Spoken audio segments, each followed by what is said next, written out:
Welcome to Brilliantly British. My name is Lawrence and today I'm going to show you how to make a brilliantly British pear and almond tart.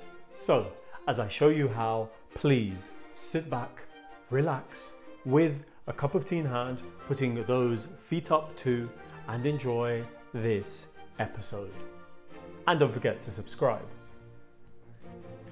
Tarts to suit all occasions and preferences have appeared on the channel, with some being modest and understated in appearance and others being more extravagant. In this episode, we'll be adding to our growing list of British tarts and pastries by sharing our recipe for this poached pear and almond tart. As usual, we'll talk you through the dessert's preparation before rounding things off with a session of tasting at the end. So now, with the introductions made and your interest peaking, please allow me to introduce the ingredients to you.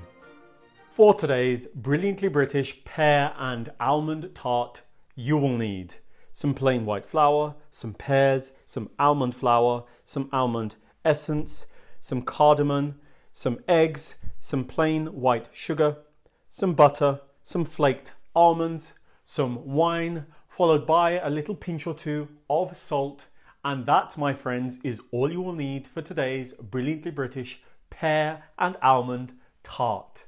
But please, before you get started, before you do anything at all, switch on your kettle, brew yourself a nice cup of hot tea so that you can sip on that whilst you bake. To begin preparing your pear and almond tart, following a sip of tea in a bowl with your fingertips or with a food processor, first homogenize flour, sugar and salt before incorporating cold diced butter until a sand-like mixture forms. With that done, beat an egg and then gradually mix with the dry ingredients until fully combined with the dough having formed. With all dough ingredients combined, prise out the mixture onto your work surface using your hands to bring the dough together and knead gently for a minute. Then, on a well-floured surface, take your time to roll out the dough until large enough to blanket your tart pan.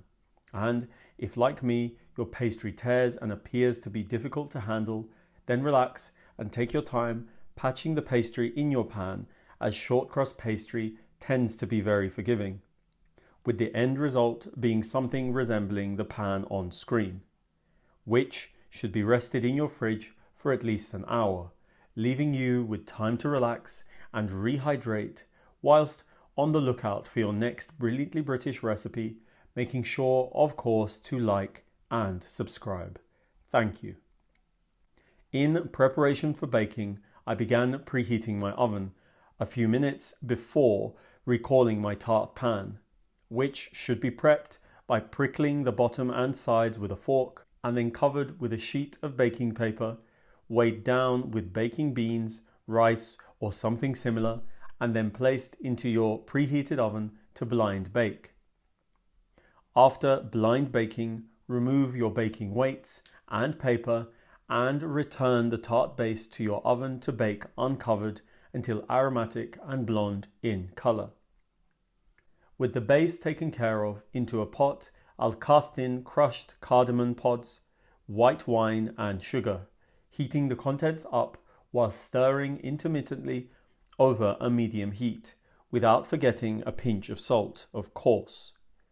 Meanwhile, while the contents warm up, in parallel, peel and core your pears, which should shortly afterwards be placed in your pot to cook and infuse. Once boiling, keep an eye on them, as you'll want to remove them once tender and yet still with some bite, at which point the pears should be swiftly removed and set aside to cool for later.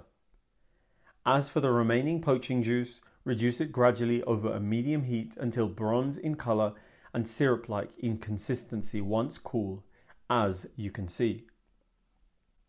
Moving on to the preparation of the tart's filling, after beginning to preheat my oven, in a bowl, cream soft room temperature butter with salt, almond essence and sugar at a high speed for 5 minutes until pale and fluffy in appearance. Then, into the bowl, turn in and thoroughly incorporate 1 egg at a time, scraping down the sides of your bowl if necessary, before turning in the final ingredient for the batter in the form of your almond flour, which should be folded in by hand with a spatula. To assemble, recall your now cool tart crust and within it evenly spread your almond flour batter. Momentarily setting that to one side, prepare your now cool pears by quartering them into similar sized pieces, taking your time thereafter to arrange the slices atop your filling. Then, to mitigate against any spills, set the pan upon an oven tray before baking until partially cooked. And so, after an initial stint in the oven, immediately glaze liberally with your reduced syrup, which should cause your flaked almonds to adhere to the tart before it's returned to the oven to cook thoroughly and resemble the thing on screen now.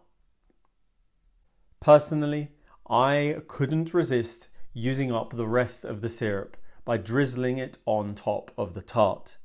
So now, with a fresh pear and almond tart made and your appetites peaking, I think it's high time for tasting, tasting, tasting. Are you ready? Are you steady? 3, 2, 1.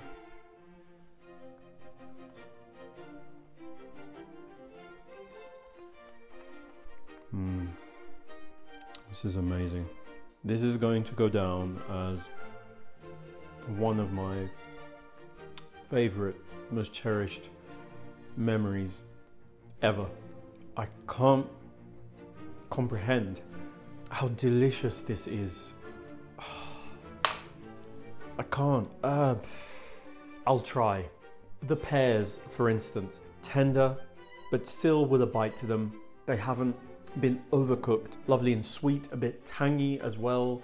You've got some of the subtle flavor from the cardamom, from the wine. Beautiful. And then the almond flavor. It goes so well with the pear that honestly, I couldn't think of a better combination. Period. It's lovely and textured and light and moist. The filling, that is, the almond filling I'm talking about, it's amazing. When you really think about this tart is a not so distant cousin of the Bakewell tart. And if you love a Bakewell tart, a recipe which is on the channel, of course, you will, without a shadow of a doubt, love, adore this. It's beautiful, splendid. And the crust, need I say more? I'm going to have another bite. I must.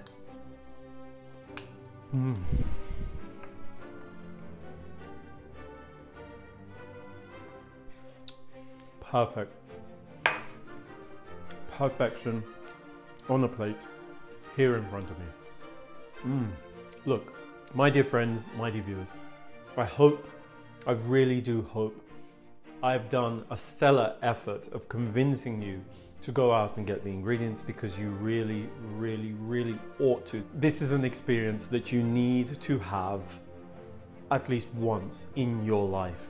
It's that simple.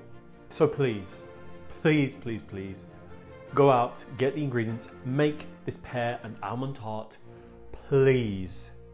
Thank you, thank you, thank you all for allowing me to show you how to make a pear and almond tart. Knowing that you loved this episode, don't forget to click on the like button, the subscribe button, and the notification button so that you don't miss any of our new releases. Tell everyone you know, and I mean everyone, that you know about the brilliantly British food on this channel, and follow us on all of the social media platforms that this channel is on, and I will see you next time.